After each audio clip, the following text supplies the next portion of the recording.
Good YouTube, Quinn Wade coming to y'all with that instant basketball analysis on Analysis Playground. Of course, on YouTube exclusively forever, on there as it should be and as it's going to be. We're going to talk about how the Atlanta Hawks ended up getting beat in this one by the Detroit Pistons by a point. This game was really close, wire to wire victory for the Pistons. Cade and his teammates was able to out hustle and out battle the Hawks in a tough game. And one team had to win, and the Pistons win by 1 point, 99-98. Both teams scored under 100. The Pistons are now 17-4 and 9-2 at home, and the Hawks are 13-9 and 9-5 on the road. The Hawks 27-25, they won the first quarter, but the Pistons won the second quarter 25-22. And they ended up going into halftime with the lead, and they continued that with a third quarter of 24-19. But the Hawks did outscore them 30-25, but it wasn't enough to get them to win. And there's a lot of things that happened in this game. The Pistons had to make their free throw, and then Dennis missed the free throw, but by the time they got the rebound, they didn't have enough time to shoot it. So that ended up being game for them. And then Cade made an elbow jumper and got all the way to the rim with a reverse finish to hit basically the dagger in the game to keep them ahead by more than 2 points.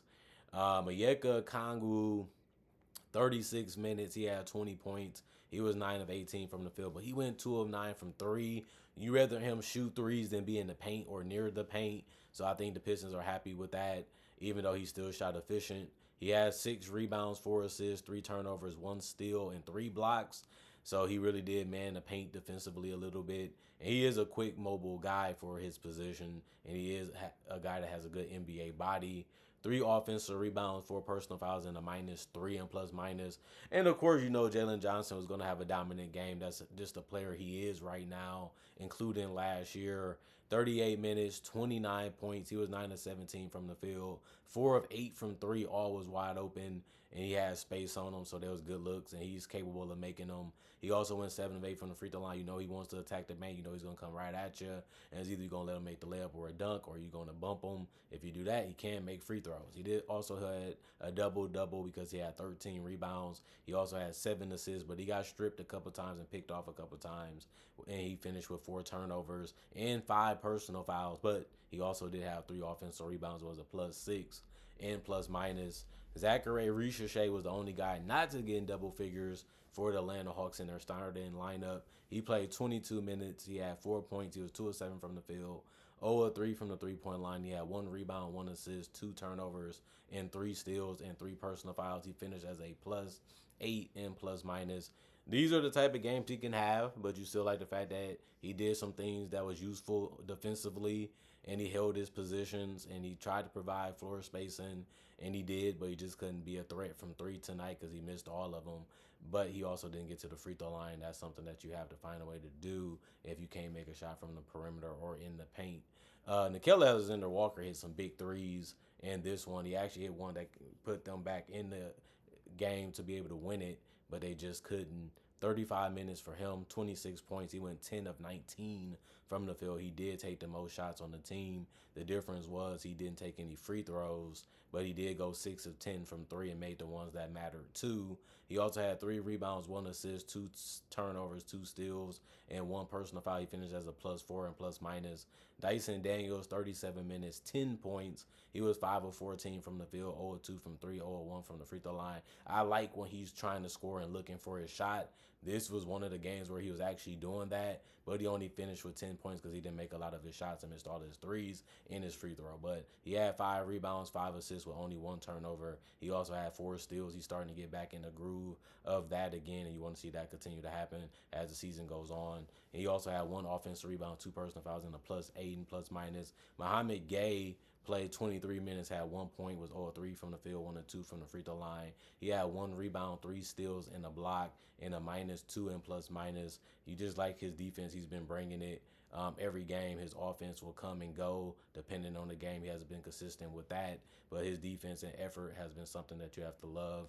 Luke Kennard, 17 minutes, 5 points, 2 of 6 from the field, 1 of 3 from the three-point line. If he's not scoring or shooting, he's setting you up for easy buckets as a teammate. So he had 3 assists and 1 rebound and a steal. He was a minus 15 and plus minus. Keaton Wallace, 16 minutes. He had 0 points because he missed his only shot, which was a three. But he still helped the team out because he dished out 5 assists and had 2 rebounds. And he was a minus 6 and plus minus. A good game from him.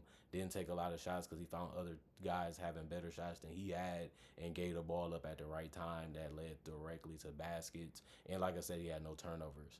Krejci, 3 points because he made the three, but he missed his other three, so he finished 1 of 4 from three and 1 of 4 from the field. But he also did have 2 rebounds, 1 assist, 1 turnover, 1 steal, 1 personal foul, and a minus 5 and plus minus. 38 of 89, 43% from the field, 14 of 40, 35% from three, 8 of 11, 73% from the free throw line. The team ended up having 34 rebounds, 27 assists, 13 turnovers, 15 steals, and also 16 personal fouls. And then you look at the Detroit Pistons. They got the win, but it came with a tough fight to get it. But they was able to battle back and stay in it and find a way to put the game in their favor, and then they just finished it off, and that's a good thing to see. And Cade didn't have to go for 30 to 40 to win the game. Tobias Harris, he didn't have his best game, but he played 26 minutes, finished with 9 points. He went 2 of 14 from the field, 1 of 5 from three. The good part, he went 4 of 4 from the free throw line at least. He also helped on the boards with 7. He had 3 turnovers and an assist, 1 personal foul, 2 offensive rebounds, and a minus 16 and plus minus. This is kind of one of them forgettable games. Y'all won. You tried to be aggressive. You tried to look for your shot. You took looks that you normally can make, and it just wasn't falling for him tonight, but it didn't help them lose the game. Jalen Duren had the most points on the Pistons with 21, 32 minutes. He had shot 9 to 12 from the field. All just finishes at the rim, lobs, and just go straight up and finish type of shots. But he also had a double-double because he had 11 rebounds. He also was 3 of 4 from the free throw line. He had 3 turnovers, 1 personal foul, and he finished with 6 offensive rebounds and was a +3 and plus minus. Cade Cunningham played the most minutes on the team again. 18 points for him, 7 of 15 from the field. Stepped up when the game was on the line and made some big shots like he's been doing throughout this season. That's why people look at him as an MVP candidate, because his team been winning a lot of games, but he wants those opportunities, he wants those moments, and he wants his teammates to know that he can deliver, and he's been showing us and them that he can. Not that there was any doubt, but that's just the type of guy that he is right now. 4 of 4 from the free throw line, 8 rebounds, 8 assists, 6 turnovers. He getting caught up in those turnovers all over again. Hopefully he can smooth them out as the season continues to go on. But he has some monster defensive numbers. 5 steals and 3 blocks, and 1 block was just crazy. They got all the way to the paint. It could have been a goaltend to them. As soon as he released that ball, Cade jumped right up and just blocked it, and it went right to transition for the Pistons. Defense and effort like that is the reason why they was able to beat the Hawks tonight. 1 personal foul, +6 and plus minus. Asor Thompson, he played spectacular defense, especially on the perimeter, mainly. 30 minutes, 8 points, 3 of 4 from the field, 2 of 2 from the free throw line, 7 rebounds, 1 assist, 1 turnover, 2 steals, and a block, 1 offensive rebound, 2 personal fouls, and a -6. And plus minus, just a really, really good, steady performance for him. He was just out there doing all the little things that needed to be done to help the Pistons win this game. And Dennis Jenkins, he stepped up, but he did have a lot of problems scoring the basketball too. He played 27 minutes, had 6 points. He went 3 of 16 from the field, and he missed every single three-point shot that he took, and he missed every single free throw, which sucked. But he still found a way to help him win because he had 8 rebounds, 6 assists, and he also did have 3 turnovers, which was bad, but he still kept making things happen because he ended up having 4 offensive rebounds and 2 personal fouls in 27 minutes. He was a -9 and plus minus. Isaiah Stewart was getting to the basket too and doing a good job of finishing around there. He played 25 minutes, 6 points, 3 of 4 from the field, or 1 from 3. He ended up having 10 rebounds, which was the most off the bench and almost the most in the game for the Pistons, but he missed that by 2 to Jalen Duren. 2 turnovers, 1 offensive rebound, 2 personal fouls, and a +4 and plus minus. Rodden Hollins was also getting to the basket and finishing, getting contact and still finishing, and you have to love that. He went 4-4 from the free throw line, so he completed those 3-point plays. He also had 17 minutes, 17 points, 6 of 8 shooting from the field, and he only took 2 threes, made one, missed one. He had 6 rebounds with only 1 turnover, but he did get 2 steals, 3 offensive rebounds, and 2 personal fouls, and he finished as a 0 and plus minus. Javonte Green, he got on the court as well. He played 6 minutes and had 1 rebound, 1 turnover, 1 offensive rebound, and a +6 and plus minus. And then Karis LeVert, he really helped their defense and their offense too in this one. He played 25 minutes, had 14 points, 5 of 9 shooting from the field, 3 of 4 from 3, 1 of 4 from the free throw line, 2 rebounds, 1 assist, 2 turnovers, 2 steals. And he also had a +10 and plus minus. I think he should be getting these type of minutes because he can drive and he can also dish and he can also be a little streaky with his jump shot from mid-range and from 3. But you just need a guy that can make things happen and break down the defense. That's why they brought him on this team, because of those qualities that he has and those skills that he has. And you have to be happy with that. But he also hasn't been able to play that much, and I think that's something that should change. And then Jaden Ivey, if you don't want to play Carey, you can always play Jaden Ivey. Didn't have a good one shooting the ball in this one. Finished with no points because he went 0-4 from the field and 0-2 from 3. But he also finished the game with an assist and 1 personal foul, and he finished with a +7 and plus minus. 38 of 86, 44% from the field. 5 of 26, 19% from 3. It's crazy that they won this game shooting that poorly from 3, but it's mainly because of the rebound advantage that they had. But they went 18 of 24, 75% from the free throw line, but they had 60 rebounds, 18 offensive, which is more than double of what the Hawks had tonight. And they also had 18 assists, which was less than what the Hawks had. But it didn't matter because they ended up taking a lot of opportunities closer to the basket while the Hawks was dying by the 3, but they ended up shooting good enough where they can live a little bit.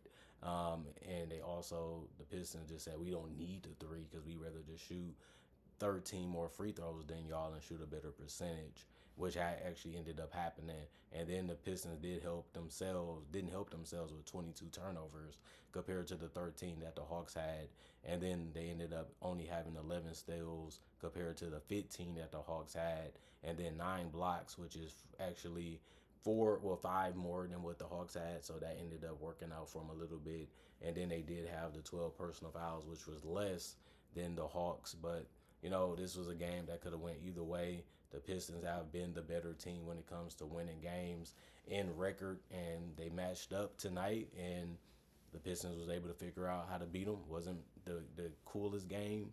It was really a slugfest. If you want me to be honest about it, both teams was throwing blows. Both teams was coming at each other back and forth, and big plays and big shots had to be made, and the Pistons was able to get a little bit of luck.